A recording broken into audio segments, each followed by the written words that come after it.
भाई है वो हैदराबाद में टेनिस खेलती है, लॉन टेनिस। आतंकवादी आते गोलियां बरसाते रहते हैं उसका 5 साल पहले बिया हुआ। नाम जानते हो ना? सानिया मिर्जा। बिया हुआ 5 साल हो गया, 5 बरस। कोई खुशखबरी सुनी क्या? कोई केरी वेरी खाने की बात सुनी क्या? नहीं। तो अब्दुल गफ्फार बताता है क्यों नहीं।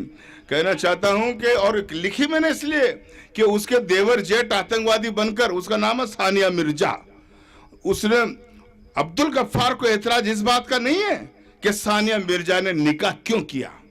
एतराज इस बात पर है कि तमाम उम्र उसने हिंदुस्तान के नाम से पैसा कमाया, तमाम उम्र उसने हिंदुस्तान के नाम से शोहरत कमाई, लेकिन जब शोहर चुनने की बारी आई तो पट्टी पाकिस्तान चली गई। अरे हम मर गए थे क्या? वाह वाह वाह। ये शेरवानी ऐसे पहन रखी क्या पॉकेट में? बस थोड़ी उम्र ही ज्यादा है, मशीन टंटनाट है। तब कहता हूं कि फूल तुम्हारे घर आंगन का निश्चित मानो नहीं खिलेगा। और तुम जैसी 5 बरस हो गए, कोई खुशखबरी को आई नहीं। बताता हूं क्यों। क्या फूल तुम्हारे घर आंगन का निश्चित मानो नहीं खिलेगा। तुम जैसी कामुक बाला से सतियों का सत नहीं हिलेगा। अरे दाऊद हो या शोएब मलिक हो, दाऊद हो या शोएब मलिक हो, सुनो सानिया मिर्जा, हिंदुस्तानी मर्दों जैसा पाकिस्तान में नहीं मिलेगा। जिंदाबाद जिंदाबाद। क्यों? क्योंकि पाकिस्तानी मलिक ढंग से पानी नहीं पिला पाया। वाह। 5 बरस हो गए, क्यारी में गुलाब नहीं खिला पाया। वाह वाह वाह। नहीं, गलत। वो क्यारी तो वो नहीं जो तुम समझ रहे हो। दरअसल उसने अपने मकान की क्यारी में भी जब बिया हुआ था ना, तो एक गुलाब का पौधा रोपा था ना, तो उधर फूल आया।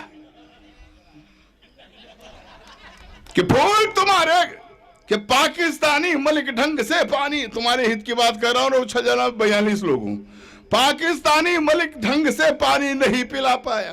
5 बरस हो गए, क्यारी में गुलाब नहीं खिला पाया। अरे केलवाड़ा के होते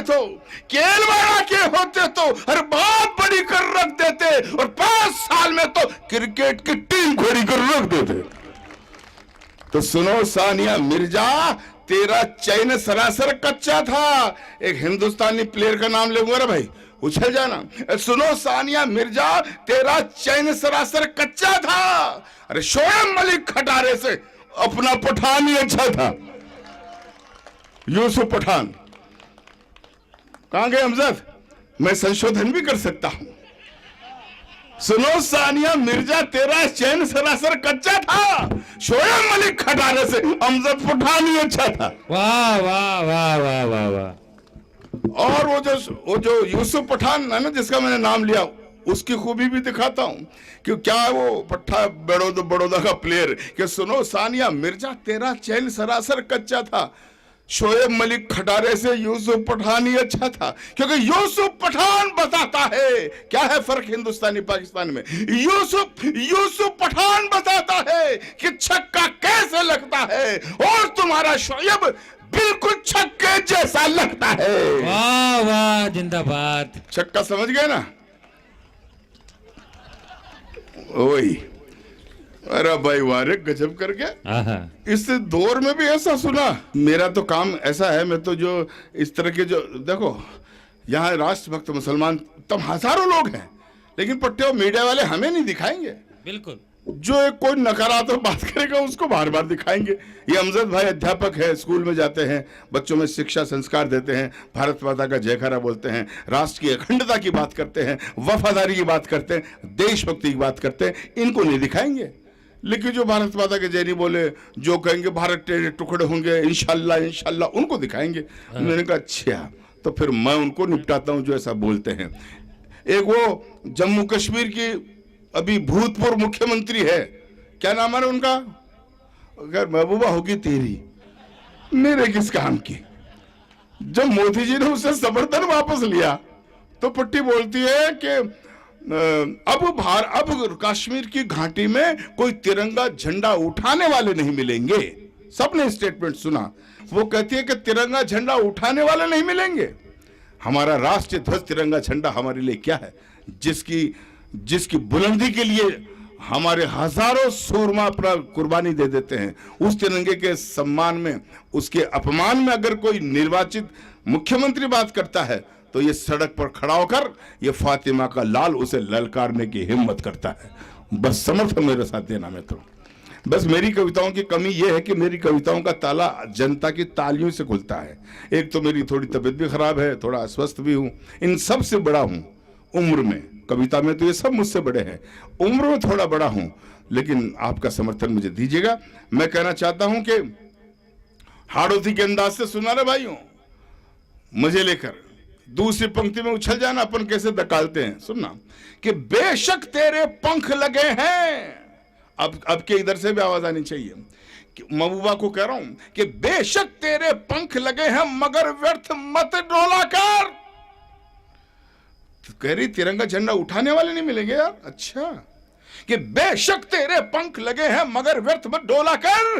अरे ओ मुफ्ती सईद की छोरी जरा तोल के बोला कर कि बेशक तेरे पंख लगे हैं मगर व्यर्थ मत डोला कर। ओ मुफ्ती सईद की छोरी जरा तोल के बोला कर कि तूने ये कैसे कह डाला तनमन नहीं खिलेंगे अब, और राष्ट्र ध्वजा को पकड़ थामने वाले नहीं मिलेंगे अब।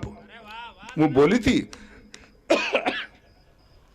थी लेकिन अब अब्दुल गफ्फार बोल रहा कि तूने बेशक तेरे पंख लगे हैं मगर व्यर्थ मत डोला कर।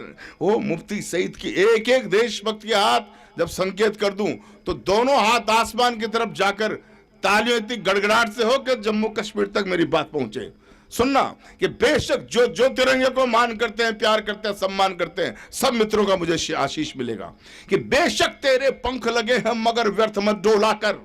ओ मुफ्ती सईद की छोरी जरा तोल के बोला कर, तूने ये कैसे कह डाला तनमन नहीं खिलेंगे अब, और राष्ट्र ध्वजा को पकड़ थामने वाले नहीं मिलेंगे अब। तो तुझको शायद सही बात का, तुझको शायद सही बात का अब तक भी अंदाज नहीं। ये मर्दों का अमर तिरंगा हिजरों का मोहताज नहीं। तुझको शायद सही बात का अब तक भी, और ज्यादा दमदार पंक्ति आ रही है कि अब तक तूने इस ध्वज का बेढंगा ढंग नहीं देखा, और रंग तीन तो देखे होंगे, असली रंग नहीं देखा। अब मैं दिखाता हूं असली रंग कि अब तक तूने इस ध्वज का बेढंगा ढंग नहीं देखा, रंग तीन तो देखे होंगे, असली रंग नहीं देखा। अब तक शायद तू अनजान रही इसकी तासीरों से, नहीं वास्ता पड़ा तुम्हारा तोप तमंचे तीरों से। अरे यही ध्वजा है जिसे देखकर उछल जाना मेरे शेरों, यही ध्वजा है जिसे देखकर कस ढीले हो जाते हैं और पाकिस्तानी फौजों के कपड़े गीले हो जाते हैं।